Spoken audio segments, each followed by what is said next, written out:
قرآن قرآن قرآن کی روشنی، قرآن کی روشنی۔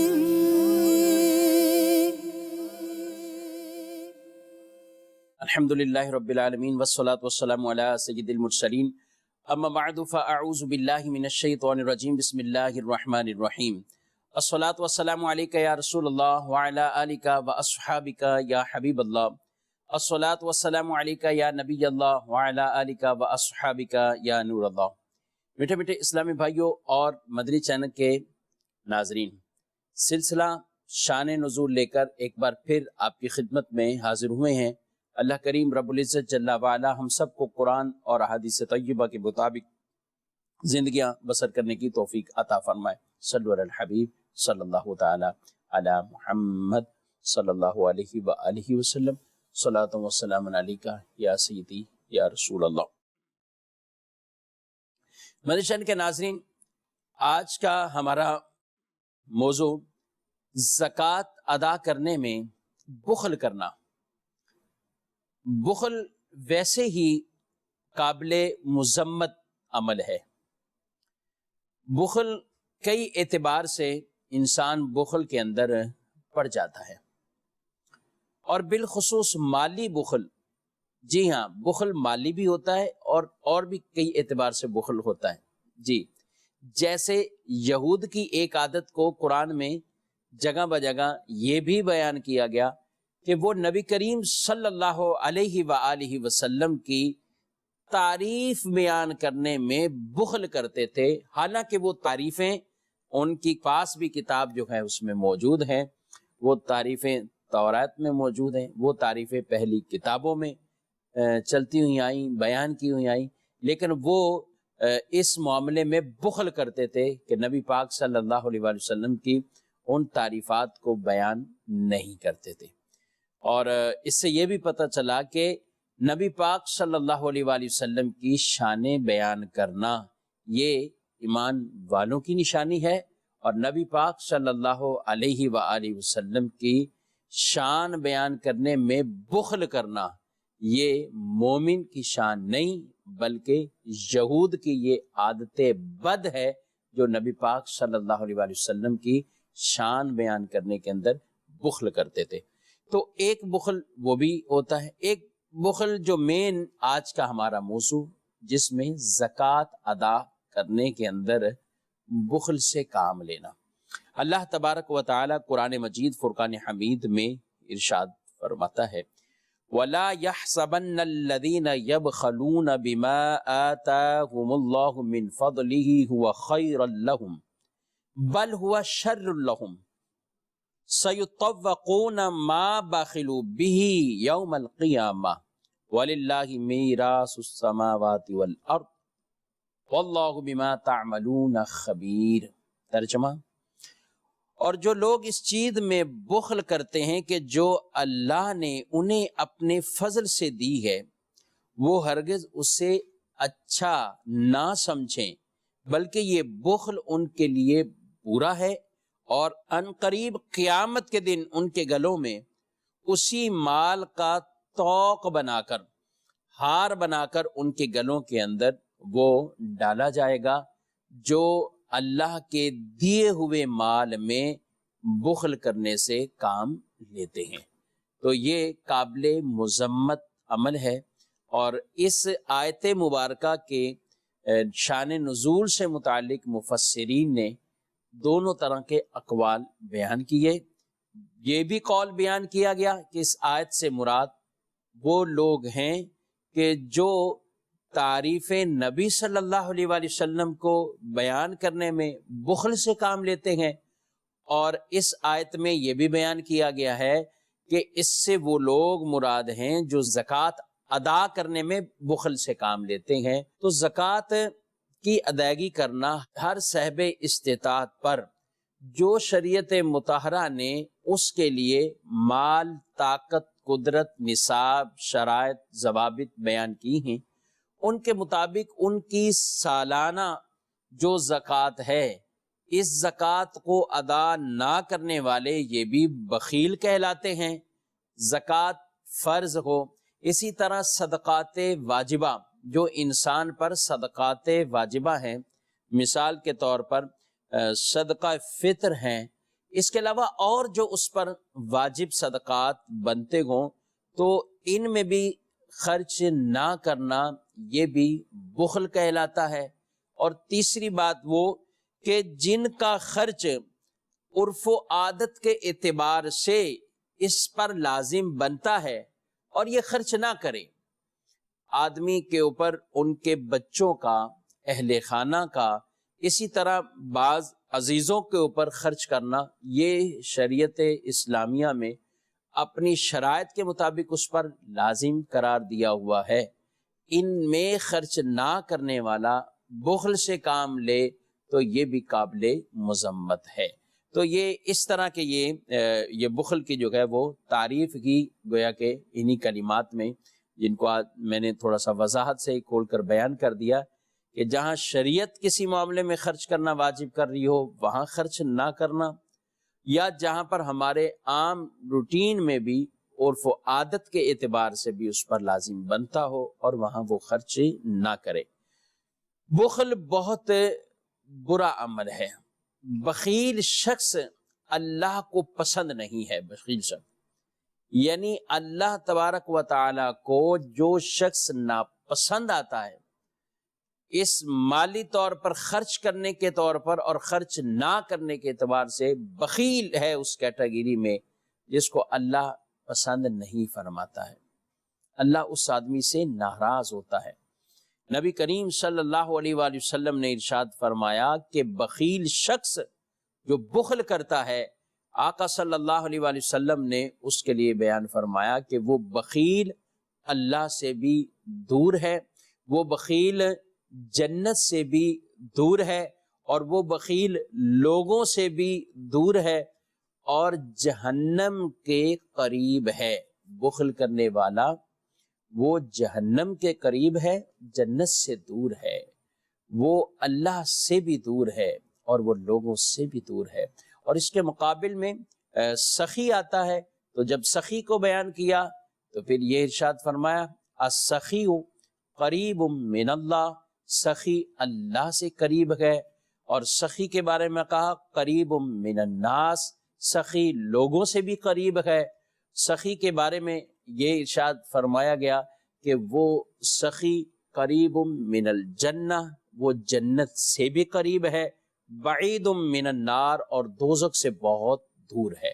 تو سخی انسان بنے، بخیل نہ بنے۔ اللہ نے دیا ہے، اور قرآن نے جہاں بھی اکثر و بیشتر مقام پر خرچ کرنے کا کہا ہے نا، تو اللہ تبارک و تعالی یہ ارشاد فرماتا ہے ہمارے دیے ہوئے سے خرچ کرنا۔ وَمِمَّا رَزَقْنَاهُمْ يُنْفِقُونَ، جو رزق ہم نے دیا ہے اس میں سے خرچ کرتے ہیں۔ یعنی دیا ہوا اللہ کا ہی مال ہے، اللہ نے ہی عطا فرمایا ہے۔ آج ہم اپنے ہاتھوں کو روک لیتے ہیں، ہم اپنے ہاتھوں کو ناپ لیتے ہیں، ہم گن گن اور شمار کر کر کے پھر کچھ دیتے ہیں، لیکن اس چیز کی طرف توجہ نہیں کرتے کہ رب نے مجھے کتنا عطا فرمایا ہے، اور کس قدر اللہ تبارک و تعالی نے مجھے رزق سے نوازا ہے، کس قدر مجھے مال سے نوازا ہے، کس قدر دنیا کی عزتوں سے نوازا گئے، کس قدر اللہ کی نعمتیں مجھ پر ہیں، اور میں اس کے مقابل میں جب اللہ کی راہ میں خرچ کرنے کا وقت آتا ہے تو میں بخیل بن جاؤں، یہ اللہ کو بالکل بھی عمل پسند نہیں۔ آدمی بخل قطن نہ کرے، سخی کرے، سخی رہے۔ سخی وہ ہوتا ہے جو خود بھی کھائے اوروں کو بھی کھلائے، خود بھی کھاتا ہے اوروں کو بھی کھلاتا ہے۔ اور بخل کرنے والا تو بعض اوقات ایسا شخص، بخیل شخص ایسے بخل میں مبتلا ہو جاتا ہے کہ وہ خود بھی نہیں کھاتا بسا اوقات۔ ایک ہے خود کھائے اوروں کو نہ کھلائے، یہ تو ہے بخیل کی کیٹیگری میں، تعریف میں، لیکن بعض ایسے بخیل ہیں، بہت جسے کہنا بہت بڑے بڑے بخیل پڑے ہوئے، ایسے بھی ہیں جو اپنے اوپر بھی خرچ کرنے سے بخل کرتے ہیں، وہ نہ اپنے مال سے خود فائدہ اٹھاتے ہیں اور نہ اللہ کے بیان کردہ احکامات کے مطابق اس مال کو خرچ کرتے ہیں۔ یعنی گویا کہ مال کی محبت میں ایسا آدمی مبتلا ہو جاتا ہے کہ پڑے پڑے پڑے پڑے پڑے زندگی گزر جاتی ہے، لیکن وہ مال سے کسی طرح کا فائدہ نہیں اٹھاتے۔ نبی کریم صلی اللہ علیہ وآلہ وسلم نے ارشاد فرمایا کہ آدمی کی دو عادتیں بری عادتیں ہیں۔ ایک فرمایا بخیلی، یعنی اس کا بخل ہونا، اور دوسرا اس کی بزدلی، ایسی بزدلی جو ذلت میں ڈالنے والی ہو، اور ایسی بخیلی جو رلا دینے والی ہو۔ یہ بری صفات میں اس کا جو ہے وہ بیان فرمایا۔ اور ناظرین، یہ حدیث پاک ہر آدمی کو، بالخصوص مالدار آدمی کو یہ حدیث یاد رکھنی چاہیے۔ نبی کریم صلی اللہ علیہ وآلہ وسلم نے ارشاد فرمایا، مالدار بخل کرنے کی وجہ سے بلا حساب جہنم میں داخل ہو جائے گا۔ اللہ اکبر، اللہ اکبر۔ مالدار بخل کرنے کے سبب بلا حساب جہنم میں داخل ہوگا۔ یعنی جب ہم جنت کے داخل ہونے اور جنت کا داخلہ ملنے پر ہم جب کبھی سنتے ہیں تو واقعی ایک خوشی ملتی ہے، اور جنت میں جانے میں، اور پھر یہ بشارت ملے کہ بلا حساب جنت میں جائیں گے، آدمی بڑا خوش ہوتا ہے، راضی ہوتا ہے، کاش میں ایسے عمل بجا لاؤں، ایسے اعمال کروں۔ لیکن وہ قابل مذمت کہ جب اسے کہا جا رہا ہے بلا حساب جہنم میں داخل ہو جائے گا، ایسا مالدار شخص جو اپنے مال کے اندر بخل کرنے والا ہو، وہ مالدار بلا حساب، اللہ اکبر، وہ جہنم کی طرف جاتا ہے۔ بخل کے بارے میں یہ ارشاد فرمایا گیا کہ بخل جہنم میں ایک درخت ہے، جو بخیل ہے وہ گویا کہ جہنم کے درخت کی ٹہنی کو پکڑ لیتا ہے، اور وہ ٹہنی اسے جہنم میں داخل کیے بغیر نہیں چھوڑتی۔ کیسے انسان کے اندر یہ بری صفت یہ چلی جائے؟ اس کا طریقہ کار یہی ہے، کیونکہ بخل آنے کے اسباب پر غور کرے۔ بخل کا سبب یہ ہوتا ہے انسان بڑی بڑی لمبی امیدیں رکھتا ہے، اپنے مال سے فائدہ اٹھانے کے لیے بہت بڑے بڑے دور کے پلاننگ بنانے کے لیے وہ اپنے مال کو روکتا ہے، اور اس کے سبب وہ بخل کرتا ہے، وہ صبر کی دولت سے وہ محروم ہو جاتا ہے، وہ قناعت کی دولت سے وہ محروم ہو جاتا ہے، وہ دیگر ایسی اچھی صفات سے گویا کہ محروم ہو جاتا ہے۔ ایک لمبی عمر کی امید کیا رکھتا ہے، وہ پھر اپنے لیے گویا کہ محرومیوں کے دروازے گویا کہ وہ کھول لیتا ہے۔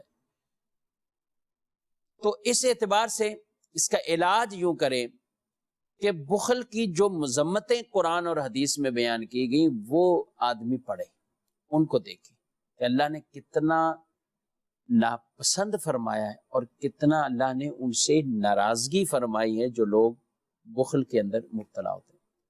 اور اس کے مد مقابل جو سخاوت آتا ہے، اللہ کی راہ میں خرچ کرنے والا، تو اس کے فضائل پڑھے کہ رب نے ان کے لیے کتنے فضائل کو بیان فرمایا ہے۔ وہ فضائل جب پڑھتا جائے گا اور بخل کی مذمت پڑھے گا تو بہت سے لوگ ایسے ہوں گے، اللہ کی رحمت سے ان کا یہ ذہن بن جائے گا کہ ہمیں رب کی راہ میں خرچ کرنا چاہیے، رب کی راہ میں ہمیں دینا چاہیے۔ قرآن تو ہمیں سائل کو جھڑکنے سے منع کرتا ہے، قرآن ہمیں یتیموں مسکینوں کو کھانا کھلانے کی ترغیب دیتا ہے، قرآن میں جگہ بجگہ اس کی ترغیبات موجود ہیں۔ اللہ نے ایسوں کی تعریفیں فرمائی ہیں جو لوگوں کو ایک کھانا کھلانے کا عمل کر لیتے ہیں۔ وَيُطْعِمُونَ الطَّعَامَ عَلَىٰ حُبِّهِ مِسْكِينًا وَيَتِيمًا وَأَسِيرًا إِنَّمَا نُطْعِمُكُمْ لِوَجْهِ اللَّهِ لَا نُرِيدُ مِنْكُمْ جَزَاءً وَلَا شُكُورًا۔ فرمایا کہ وہ اللہ کی محبت میں کھانا کھلاتے ہیں، اور کنہیں کھانا کھلاتے ہیں؟ مسکین کو کھانا کھلاتے ہیں، وہ یتیم کو کھانا کھلاتے ہیں، وہ اسیر قیدیوں کو کھانا کھلاتے ہیں، اور کہتے کیا ہیں؟ انما نطعمکم لوجہ اللہ لا نرید منکم جزاء ولا شکورا، ہم نے تمہیں اللہ کی رضا کے لیے کھلایا ہے، اللہ کی رضا کے لیے کھلایا ہے، تم سے ہمیں کوئی شکریہ نہیں چاہیے، تم سے ہمیں کوئی بدل نہیں چاہیے، کوئی ہمیں تم سے تھینک یو نہیں چاہیے۔ یہ بھی وہ اللہ کی رضا کے لیے عمل کیا تو اللہ کی رضا کے لیے عمل کیا۔ نصیب کسی کو یہ توفیق ملے، اور ایسی ہی توفیق کی دعا کرنی چاہیے، جب بھی کوئی نیکی کرے تو اللہ کی رضا وہ مقدم رکھنی چاہیے، تاکہ ہمیں ثواب بھی ملے اس نیکی پر، اللہ ایسا اخلاص بھی عطا فرمائے۔ اور جہاں پر زکوٰۃ کی ادائیگی نہ کرنے والے، قرآن میں صرف ایک جگہ نہیں، اور بھی کئی مقام پر زکوٰۃ کی ادائیگی نہ کرنے والوں کے بارے میں اللہ تبارک و تعالی نے مذمت فرمائی ہے۔ ایک آیت مبارکہ میں ارشاد فرمایا ہے وَالَّذِينَ يَكْنِزُونَ الذَّهَبَ وَالْفِضَّةَ وَلَا يُنْفِقُونَهَا فِي سَبِيلِ اللَّهِ فَبَشِّرْهُمْ بِعَذَابٍ أَلِيمٍ، فرمایا جو سونا اور چاندی جمع کر رکھتے ہیں اور اسے اللہ کی راہ میں خرچ نہیں کرتے، ان کے لیے دردناک عذاب کی خوشخبری سناؤ، دردناک عذاب کی خوشخبری سناؤ۔ یہ بھی ایک مذمت ہے کہ کسی کو سزا ہو تو سزا کے طور پر اسے کہا کہ یہ تمہیں خوشخبری ہو، اب یہ تمہیں سزا ملے گی۔ تو جو سونا چاندی جمع کریں، جو بھی مال جو زکوٰۃ کی کیٹیگری میں، اور یہ ہر انسان کو کم از کم یہ سیکھنا چاہیے۔ بہت سے لوگ زکوٰۃ کو ادا کرنے میں بھی آدھا مال ظاہر کرتے ہیں، آدھا مال ظاہر نہیں کرتے۔ دینی مسئلہ پوچھنے میں بھی کچھ مال کا پوچھا اور کچھ مال کا نہ پوچھا، اس میں کسی عالم مفتی کا نقصان نہیں ہوگا، نقصان اسی کا ہوگا جو پوچھ رہا ہے، اس سے نقصان اس کا کسی کا نہیں ہوگا، نقصان اسی کا ہونا ہے جو سامنے اس کے جو ہے وہ پوچھنے والا ہے۔ جب وہ مال کو چھپاتا ہے، کئی چیزوں کو چھپا دیتا ہے۔ آپ کسی ڈاکٹر کے پاس جائیں اور ڈاکٹر اگر مرض کے بارے میں کچھ پوچھ رہا ہے تو ہم اگر کئی چیزوں کو مائنس کر دیں، کئی چیزیں جان بوجھ کر بھی نہ بتائیں، ڈاکٹر کا کیا ہے، وہ تو آپ کو اسی کے مطابق دوائی تجویز کر کے دے دیں گے، لیکن نقصان کس کا ہوگا؟ مریض کا ہی نقصان ہوگا۔ تو کسی بھی عالم دین یا کسی بھی مفتی صاحب سے جان بوجھ کر ایسی چیزوں کو چھپا کر کہ گویا کہ بیان ہی نہیں کرنا، اور پھر کہنا ہماری زکوٰۃ کتنی بنی، اب وہ لکھوا لی کسی سے، بنوا لی کتنی زکوٰۃ ہے، اور دل مطمئن کر لیا، تو یہ دل مطمئن کرنے سے اس کا کوئی فائدہ حاصل نہیں ہوگا۔ مطمئن وہی ہوگا جو واقعی سچے دل سے جس نے عمل کیا ہوگا، اور اگر ضمیر زندہ ہے تو پھر وہ ضمیر اس کا، وہ دل اس کا اس کو کہے گا کہ تم نے غلطی کی ہے، تم نے غلطی کی ہے، وہ اس کو ٹوکتا رہے گا، وہ کچھ نہ کوئی دل میں خیال آتا رہے گا۔ لیکن اگر کوئی یہ سمجھے کہ میرے تو دل میں ہی خیال نہیں آتا، تو یہ ضمیر ہی مر چکا ہے، یہ دل ہی مر چکا ہے، یہ دل سیاہ ہو چکا ہے، کہ جو دل کی تار ایک نیکی والی تار تھی، وہ کچھ اگر کرنٹ نہیں پہنچا رہی، وہ کچھ حرکت اگر نہیں کر رہی، تو یہ دل ہی سیاہ ہو چکا ہے۔ اس دل کو بھی صاف کرنے کی ضرورت ہے، اور وہ توبہ اور استغفار سے دل کی صفائی ہوتی ہے۔ جب توبہ انسان کرتا ہے پھر وہ دل صاف ہونا شروع ہوتا ہے، تو جب دل صاف ہوگا تو پھر نیکی کی طرف یہ دل ہمیں بہت مائل کرے گا۔ جی ہاں، مائل کرے گا۔ ہمارے پیارے رسول صلی اللہ علیہ وسلم نے ایسے نہیں فرما دیا کہ ایک جسم کا ایسا حصہ ہے، اگر وہ ٹھیک ہے تو برے اعمال اس کے ٹھیک ہو جائیں گے، تو وہ دل انسان کو اس طرف راغب کرتا ہے۔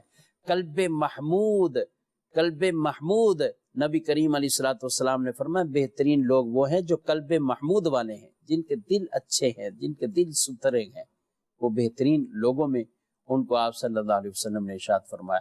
حضور علیہ الصلوۃ والسلام کی ایک اور حدیث جس میں فرمایا گیا نا، جو گناہ کیا ہے جو دل میں کھٹکے، جو دل میں کھٹکے، تو یہاں وہی ہیں جن کے واقعی ضمیر زندہ ہوں اور دل کی آواز کوئی انہیں پہنچتی ہو، کوئی ان کو بار بار ایک میسج ملتا ہو اور وہ ان کو بیدار کرا دیتا ہو، وہ ان کو جگا دیتا ہو، تو ایسے لوگ بھی بہرحال موجود ہیں۔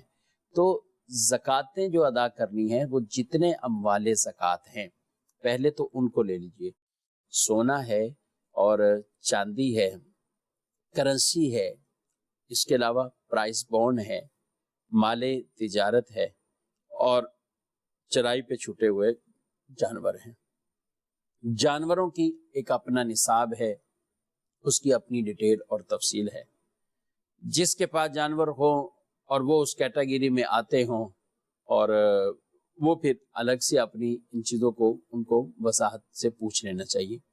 لیکن عام یہ 5 چیزیں بہت سے لوگوں کے پاس ہوتی ہیں کہ ان کے پاس سونا، چاندی، کرنسی اور پرائز بونڈ اور مال تجارت. بعض اوقات ایک چیز ہوتی ہے، بعض اوقات متعدد چیزیں ہوتی ہیں. تو یہ اب اس میں اپنا مائنڈ بعض یہ بھی بنا لیتے ہیں کہ بھائی یہ چیز تو ابھی 10 دن پہلے میرے پاس آئی ہے، اب اس کی زکوٰۃ تھوڑی ہے، یہ تو ابھی آیا ہے، 1 مہینے پہلے آیا ہے، تو یہ تو سال، اس پہ سال نہیں گزرا تو اس پہ سال نہیں گزرا. تو یوں بھی اپنے دل کو منا لیتے ہیں اور وہ سمجھتے ہیں کہ شاید زکوٰۃ لازم نہیں ہوگی.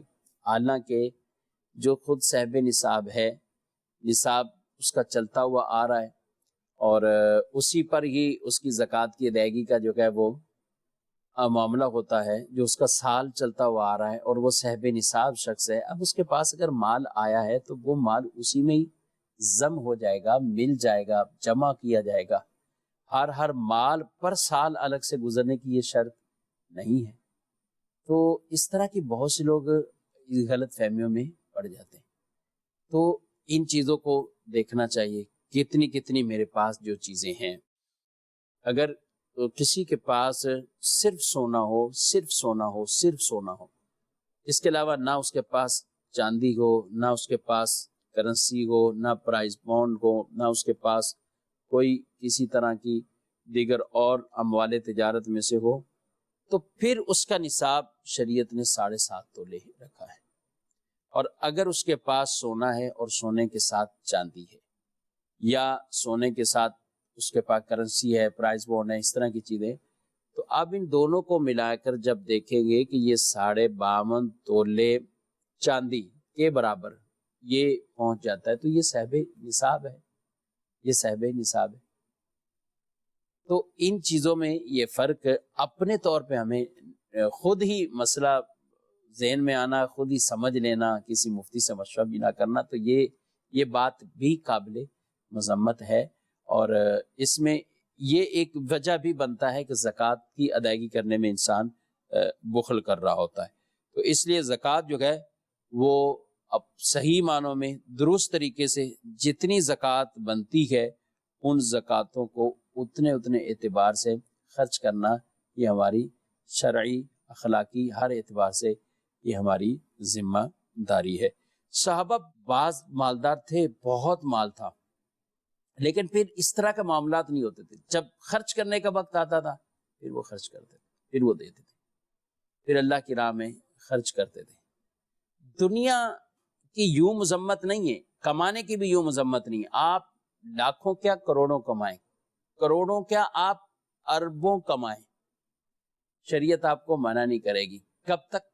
جب تک اس کے تقاضے آپ پورے کرتے رہیں، بغیر جھوٹ دھوکے دہی کیے، جھوٹ بولے، حلال طریقے سے حلال ذریعہ اختیار کرتے ہوئے کماتے جائیں، جاتے جائیں، کماتے جائیں. اس کے حق ادا کر دیں، جتنی زکوٰۃ بنتی ہے وہ دے دیں. جن پر خرچ آپ کا لازمی بنتا ہے شرعی عرفی طور پر، وہ خرچ بھی کریں. اسراف سے اپنے آپ کو بچائے رکھیں، گناہ کے کاموں میں خرچ کرنے سے بچائے رکھیں. بس آپ خرچ کرتے جائیں.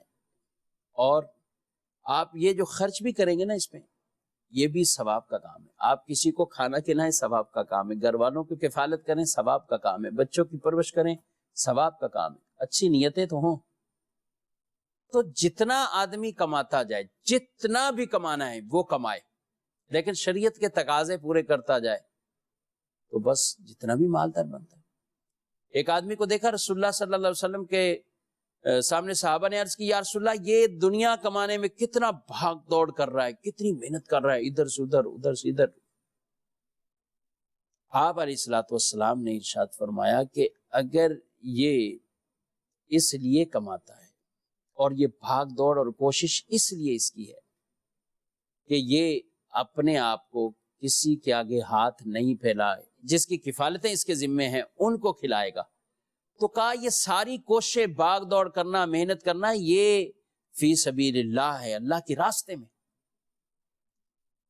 اور کوئی اس لیے بھی اضافی بھی کماتا ہو کہ میں اتنا زیادہ کما لوں تاکہ میں کل کو کسی کے آگے ہاتھ نہ پھیلاؤں، دینے والا بن جاؤں، ہاتھ نہ پھیلاؤں، تو یہ بھی فی سبیل اللہ ہے۔ اور کہا اس لیے کوئی کماتا ہے کہ میں فخر کروں گا، میں لوگوں پر پھر اتراؤں گا، میں پھر یہ اس کے ساتھ فخر ہے، تو یہ فرمایا یہ فی سبیل اللہ نہیں، یہ پھر شیطان کے راستے پر ہے۔ تو مال کمانا مطلقاً منع نہیں ہے۔ صحابہ کرام علیہ مردوان میں سے کئی صحابہ، حضرت عبد الرحمن بن عوف بہت بڑے مالدار آپ جو ہے وہ صحابی تھے، بہت اللہ نے انہیں بھی مال سے نوازا ہے، اور کس قدر جو ہے وہ بڑے بڑے اونٹوں سے ان کا غلہ آتا، گندم آتی، لیکن جب لوگوں کی حالت دیکھتے آپ اللہ کی راہ میں خرچ کرتے، ان کو اللہ کی راہ میں آپ دیتے تھے۔ ناظرین یہ جذبہ چاہیے۔ آج ہمارے یہ اس طرح کے معاملات آتے ہیں، نیکی کے کام کے معاملات آتے ہیں، وہ ایام آتے ہیں جن میں ہمارے بطور خاص روزوں کے معاملات ہیں، عبادت کے معاملات ہیں، تو ایسے مواقع پر بھی ہمیں چاہیے ہم لوگوں کا خیال رکھیں۔ الحمدللہ بہت سے مسلمان ہیں ماشاءاللہ، بہت خرچ کرتے ہیں اللہ کی راہ میں، بہت خرچ کرتے ہیں، اور یہ جذبہ بیدار رکھنا ہی چاہیے۔ ہمیں اچھی چیزیں بھی دیکھنی چاہیے، ہم صرف اور صرف جو ہے وہ نیگیٹو اور منفی سوچیں اپنے اندر نہ پالیں۔ پاکستان میں بھی ہم پر ہمارے اس ملک میں بھی الحمدللہ بہت سے لوگ ہیں، بہت بہت خرچ کرتے ہیں، اللہ نے ان کو دیا ہے اور وہ اللہ کی راہ میں خرچ بھی کرتے ہیں، اللہ ان کا قبول فرمائے۔ یہ الحمدللہ ہمارے اپنے ملک میں ہی ایسے لوگ موجود ہیں۔ تو ان معاملات کے اندر ہم بسا اوقات زیادہ تنقید کی طرف اگر ذہن رکھیں گے، مثبت پہلو اگر ہم نہیں سوچتے، کیونکہ جب بھی کبھی اس طرح کا بیان کرنے کا موقع ملے یا سننے کا موقع ملے تو یہ نہیں قطعاً سوچنا چاہیے فلاں امیر آدمی فلاں ہے، وہ نہیں دیتا، یہ نہیں دیتا، وہ نہیں دیتا، نہیں، نہ ہی ہمیں کسی مخصوص کو کہنا یہاں پر جو ہے وہ مقصود ہوتا ہے۔ ایک سوچ بیدار کرنی مقصود ہوتی ہے، اور وہ انشاءاللہ ناظرین تک وہ سوچ وہ پہنچتی بھی ہے۔ تو مثبت چیزیں آپ ذرا یہ دیکھیں، اگر ہم بعض اوقات کبھی تنقید کریں تو کہا جاتا ہے نا کہ ایک کولر بھی اگر پانی کا کہیں لگا ہوا ہے تو لوگوں کی چوری کی ڈر سے اس کا جو گلاس ہوتا ہے، جو اس کا جو بھی ساتھ اس کا گلاس ہے یا مگ لگا ہوا ہے، تو اس کو زنجیر سے جکڑا جاتا ہے کہ لوگ اس کو چوری کر کے لے جاتے ہیں۔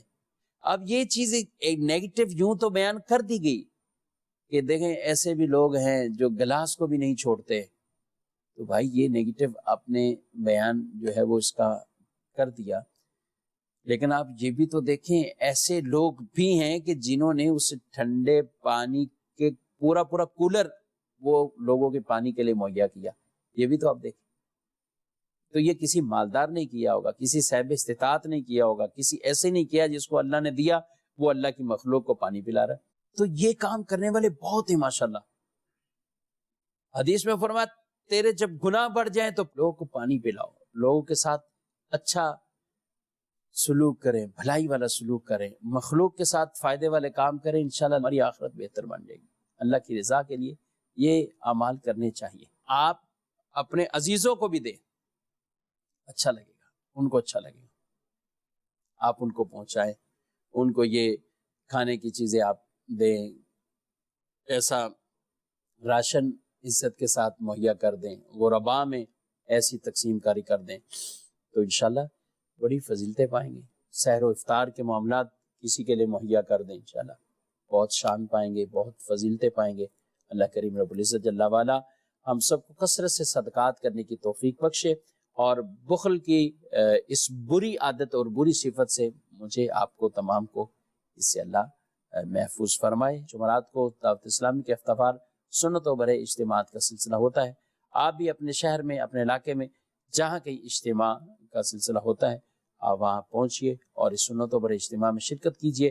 اور مدنی چینل پر بھی کسی ایک مقام سے یہ اجتماع نشر ہوتا ہے، اور کہیں آپ نہیں پہنچ سکتے تو مدنی چینل کی اسکرین پر رہیے اور اس اجتماع پاک کو دیکھنے کی سعادت حاصل کریں. اللہ ہمارا حامی و ناصر ہو.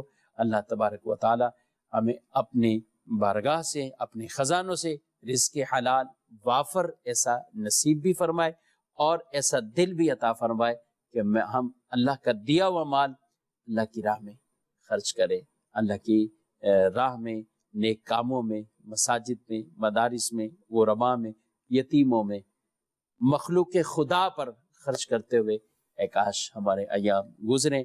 رب تعالیٰ نیکی کی توفیق کے ساتھ ہمیں رمضان میں داخلہ نصیب فرمائے، اپنے گناہوں سے سچی توبہ کی بھی ہمیں توفیق عطا فرمائے، اور رمضان شریف کے پورے روزے، تراویح، سب چیزیں ہمیں احسن انداز سے بجا لانے کی توفیق عطا فرمائے. اللہ تعالیٰ ہم سب کا حامی و ناصر اپنی دعاؤں میں یاد رکھیے. آمین بجاہ النبی صلی اللہ علیہ وسلم. قرآن